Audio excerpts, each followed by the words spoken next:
Welcome to Bob's Sales Camp. I'm Bob Kimball. And this is Mod 7, Closing the Sale.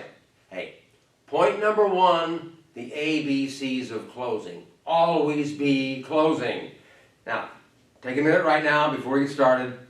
Go back and review Mod 5, the 10 steps of the sales presentation. Because remember, in that one, we went through all the stuff. Your objective was to get the prospect to talk and discover the truth for themselves. So the current features and benefits that are most important to them, and then some unmet need or dissatisfaction. So a series of questions to say, so you're telling me it's got to be true. You're telling me you need this current benefit you've got, but you also need this unmet need of dissatisfaction. Is that right? Tie down, don't forget the tie down. And then you lead into that thing with, hey, our product has such and such a feature which gives you that current benefit, plus it's got this and such feature which takes care of that unmet need and dissatisfaction. You won't have that consequence of that unmet need or dissatisfaction anymore, will you? Notice the tie down. Now, with the 10 steps of the sales presentation, through the use of these questions, you were in effect always closing. You're 90% of the way to closing the sale. So here in Mod 7, we're going to go over that last 10%, the icing on the cake, so to speak. But you need to get the prospect involved and discovering the truth for themselves first. In other words, bake the cake before you do anything else. Don't just start off with a lot of happy talk and think that everything will sort of work out. See this with inexperienced, untrained car salespeople that often seem to do that. They have the attitude that the way you sell something is you just keep throwing spaghetti up against the wall and hope that some of it will stick. You come into the lot and they immediately start showing you the merchandise, and they'll say something like, oh, this car here has a V6 engine and a 5-speed transmission. Hey, I bet it look mighty sharp in your driveway tonight. Wait a second. Let's kind of think about this thing here. Why is any of that relevant? Maybe this person doesn't even want a 5-speed manual transmission. And let's just say you were trying to sell that to me, for instance. Me, I live way out in the woods. No one can even see my driveway. So nothing's going to look sharp in my driveway tonight. The other thing too, be observant. Look at the person a little bit. I'm wearing a $30 Timex. Does that indicate that I'm somebody that's trying to show off my possessions? No, probably not.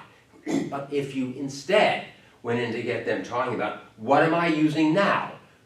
Well, I drive a 1979 Cutlass. In fact, it was one of 100 factory 4-speeds made. Get me talking about it. What am I doing with it? Well, I've got 476,000 miles on the car. Ask me about my engine. Well, no, I had to replace the engine at 302,000, which is not bad for a 305 4-barrel. But the thing that I'm really most proud of, I got 393,000 miles on the original pads in my front disc brakes. Just killed me. I was so hoping I could make 400,000 miles on those original pads. All right, getting me talking about stuff like this, go a little deeper.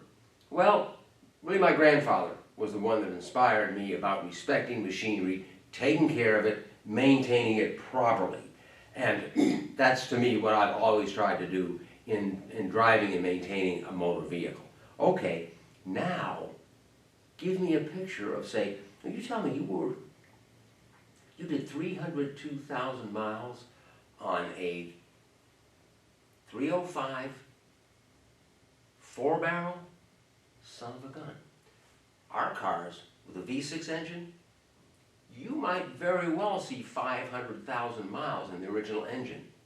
And here I would be sitting there envisioning that car turning over 500,000 miles, stuff like that.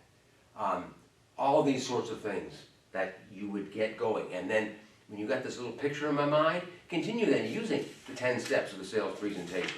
Now, as noted, throughout the 10 steps, especially toward the end, you're going to ask a bunch of little decision questions, little things.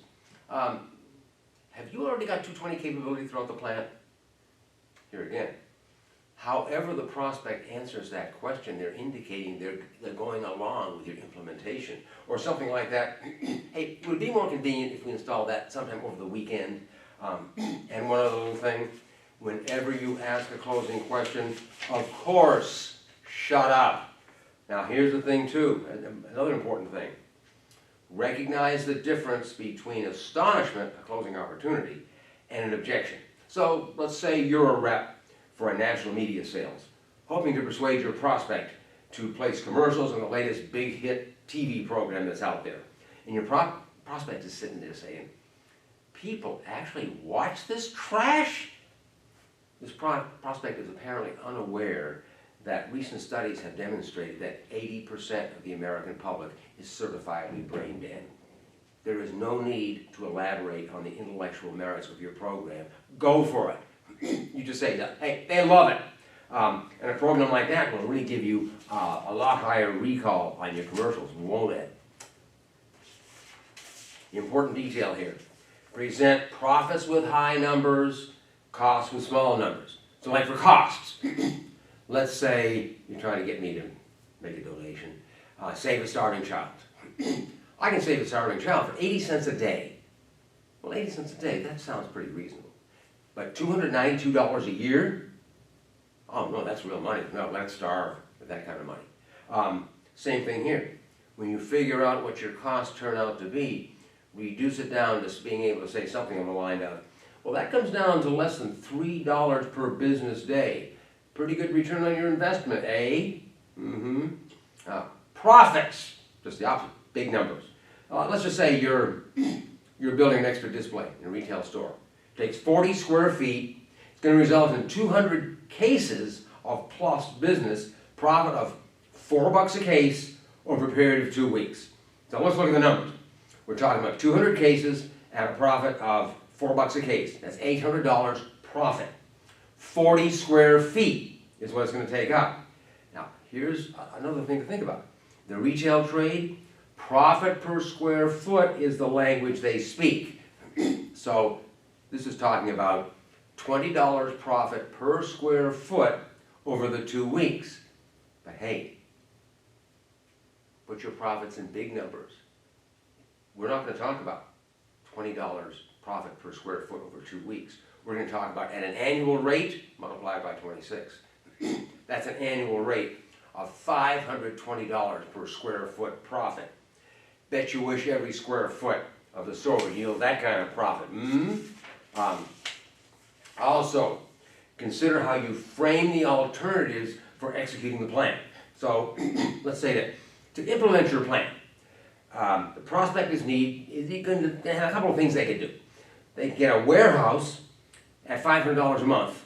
That's $6,000 a year. Or they can air freight stuff in, 100 units at a time, 4 times a year, at a cost of $25 a unit. That's $10,000 total for the air freight. So which is the better alternative? Well, clearly the warehouse. So what does the warehouse cost? $6,000 a year? No. The warehouse saves you $4,000 a year compared to the air freight.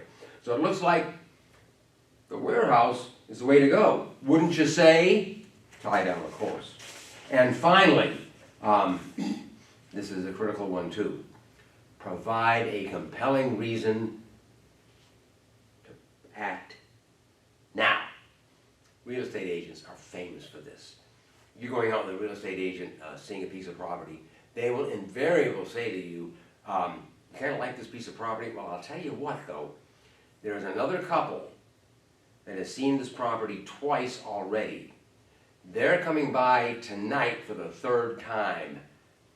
I think the prospects are pretty good that they're going to write a contract on it. So if we want to make sure we get this house, we need to put it in a contract today. By the way, we need to put a contract in today, like we're the team in this case, like this thing here. Auto sales, same deal.